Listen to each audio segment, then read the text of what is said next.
रुद्र यामल तंत्र का 17वां भाग। पंच प्रकार रसशास्त्र और रुद्र यामल। सृष्टि में जरा रूप तथा मृत्यु को जीतकर मोक्ष प्राप्ति के साधनों का वर्णन करते हुए भगवान रुद्र ने रस दर्शन का निर्माण किया है। इस विषय को सुरक्षित रखकर प्रयोगों द्वारा अपना और लोक का कल्याण करने के लिए नाथ एवं सिद्ध संप्रदाय के आचार्यों ने यथाशक्य प्रयास किया और उसमें सफलता प्राप्त की। भगवान शंकर ने अर्थशास्त्र का किस प्रकार ज्ञान दिया, इस संबंध में एक आख्यान प्राप्त होता है कि अश्विनी कुमारों ने लोकहित के लिए ब्रह्मा जी द्वारा ज्ञान प्राप्त दक्ष प्रजापति से जब रसशास्त्र का ज्ञान प्राप्त किया तो उनकी अपने ज्ञान से इहलोक परलोक में बहुत प्रतिष्ठा बढ़ गई। भगवान रुद्र की एक गण वीरभद्र को भी वैसी ही प्रतिष्ठा प्राप्त करने की इच्छा हुई तो वह शिव जी से आज्ञा लेकर ब्रह्मा जी के पास गया और प्रार्थना की, परंतु ब्रह्मा ने कहा कि मैंने यह विद्या दक्ष को पढ़ा दी है, अतः अब तुम्हें नहीं पढ़ा सकता। इससे दुखित होकर वीरभद्र ने क्रोधवश ब्रह्मा का सिर काट दिया। फिर वह दक्ष के पास गया और उसे रस विद्या पढ़ाने का आग्रह किया तो उसने भी अश्विनी कुमारों को पढ़ाने के कारण निषेध कर दिया, तब उसे भी घायल कर दिया। इसी समय अश्विनी कुमारों को दृढ़ समाचार मिलने से उन्होंने आकर दोनों को स्वस्थ कर दिया। तब वीरभद्र बहुत लज्जित हुआ और अपमानित होकर शिव जी से प्रार्थना की कि आप तो सर्व विद्या गुरु हैं, अतः आप ही नवीन शास्त्र रचना करके मेरा कल्याण कीजिए तथा अपमान से बचाइए। भगवान रुद्र को दया आ गई और उन्होंने रस शास्त्रों का निर्माण किया और वीरभद्र को पढ़ाया। इन ग्रंथों के नाम हैं रसमंगल, रसायन महानिधि, रसेंद्र संहिता, रसतंत्र, प्रसारणवंतत्र आदि हैं। आज ये ग्रंथ पूर्ण रूप से उपलब्ध नहीं है, किंतु इनके उल्लेख यंत्र तंत्र प्राप्त होते हैं। यह भी ज्ञात होता है कि शिव जी से रसशास्त्र का ज्ञान प्राप्त करके वीरभद्र भी अनेक ग्रंथों की रचना की थी।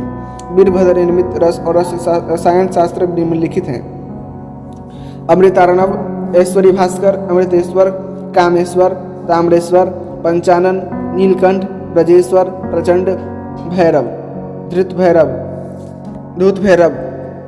त्रिनेत्र रस, नागेश्वर, बंगेश्वर, मृत्युंजय, उदय भास्कर, चंद्रोदय, प्राणेश्वर, चंद्रामृत, अग्निकुमार, बसंत कुसुमाकर, राजमृगक,